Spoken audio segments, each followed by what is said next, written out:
This Tamil film has a great blend of artistic expression and commercial accessibility, which gives you a theatrical experience which is almost perfect.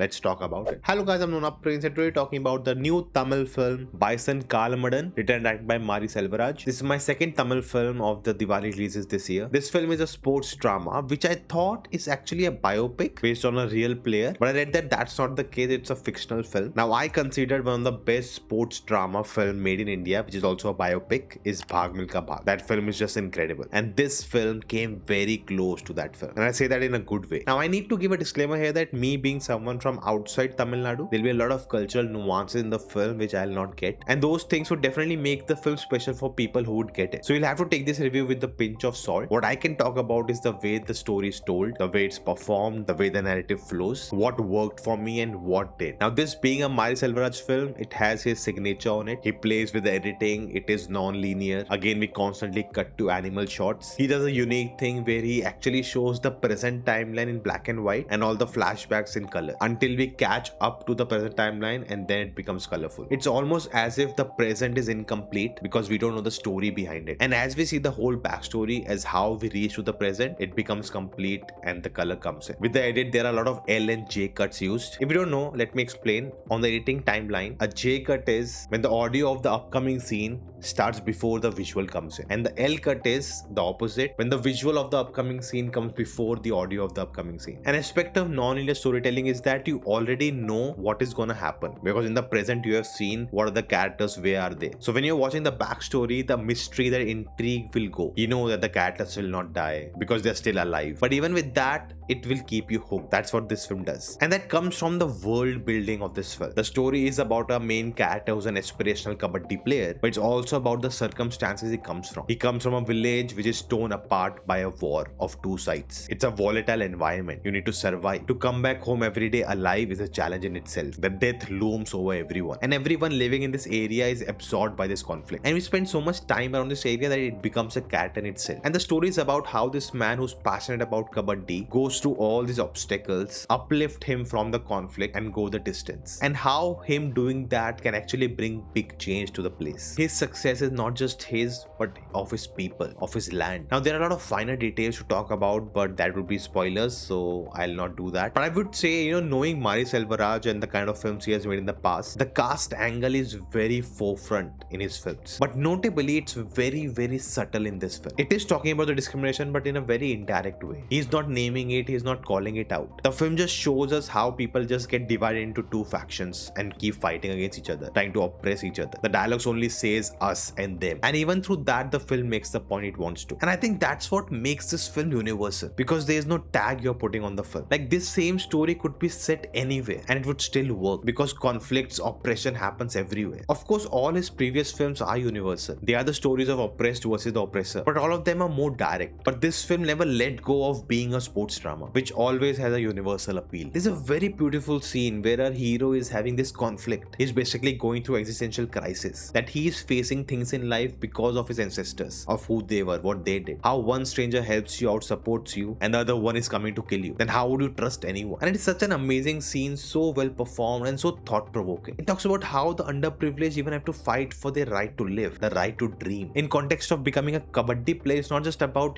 putting the hard work, but there are 1,000 more obstacles pushing you back, and to make it you have to get over them, and they just never end. But you cannot stop, you have to keep going, and that's what makes it so inspirational. Now I do feel runtime wise the film could have been cut short. There are moments, especially in the second half, where it feels stretched. I felt it could have been more efficient, and there were a lot of scenes which I felt could have been trimmed, but they just kept on dragging them, and it kind of made me feel that those scenes were kind of improv. The actors were just told the situation you are in and they just performed, and they just kept rolling and shot the whole thing, and it just kept going and going and going, but it kind of become repetitive. It kind of lost its impact, and I felt more of it as we were going to the climax. I would imagine the scenes were elongated to show you the pain, not cut short on it, to show you the struggle fully. Let's not quickly cut away from it. We as the audience should feel it. Now, knowing Mari Selvaraj, he has a lot of nuances in his films, and that's the case even with this film, but there are moments where the nuances are left out, especially for some secondary characters, and because that's not consistent with the whole film, it stands out, especially with the national team's coach, which was just a one-tone character, and it also felt very typical, and that's on the word you want to associate with the Mari Selvaraj film. Then there was this one sequence which just felt spoon feeding, totally in your face. There was no need for it, and actually Actually, while watching the film, I thought it's actually based on someone's life, and that's why there are these particular choices, of characters showing up because it really happened in real life. But after knowing it's all fictional, I'm questioning the choices more. Now, the film has the sports film climax, and it does build up to that moment of victory, that big high you want to get, but it didn't land as well for me. You want to get emotional, but I didn't. And I wonder if it was these small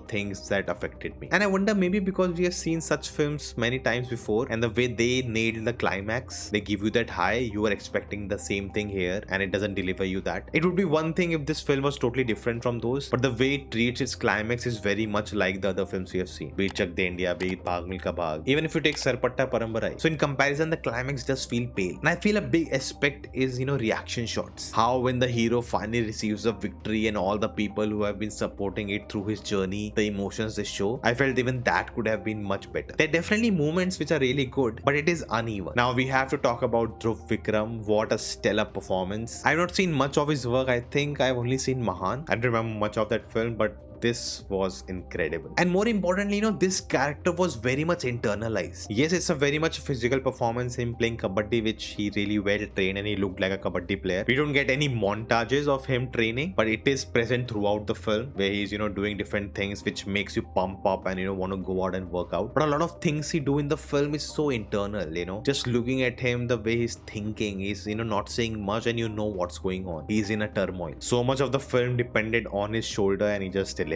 I have to say, even all the kabaddi sequences are done really well. How much little kabaddi I've seen, it felt really authentic. Now the film doesn't get into the nitty-gritty of how the sports work and all the small things, and that's why as you see more and more of it, it just becomes repetitive. Now this film is also a father-son story, and Pasupathy as the father, brilliant, and that whole relationship brings so much to the narrative. The fear he has, growing in this area for his kids, he doesn't want them to end up dead somewhere, and how that fear starts to control you. In the name of protection, you start to create a jail for yourself, and even that was conveyed really well in the film. The supporting cast also delivered really well. Ameer as Pandya Raja was really good, and Lal speaking in Tamil sounds totally different than in Malayalam. Was it dubbed, or that's what it is like? I really want to know. Rajisha Vijayan, great as a sister, and Anupama Parameswaran, she's right now in every film, and she did a great job. She just blended well into the film. Overall, this film is a really good sports drama in the world it creates and the way it tells the story, and I can easily say Mari Selvaraj has delivered yet again. Now I have seen all of his films, so should I do a ranking just like how I did for Lokesh's film? If you haven't seen it, check it out. It's a very unique way of ranking. Do let me know your thoughts, and I will see you next time.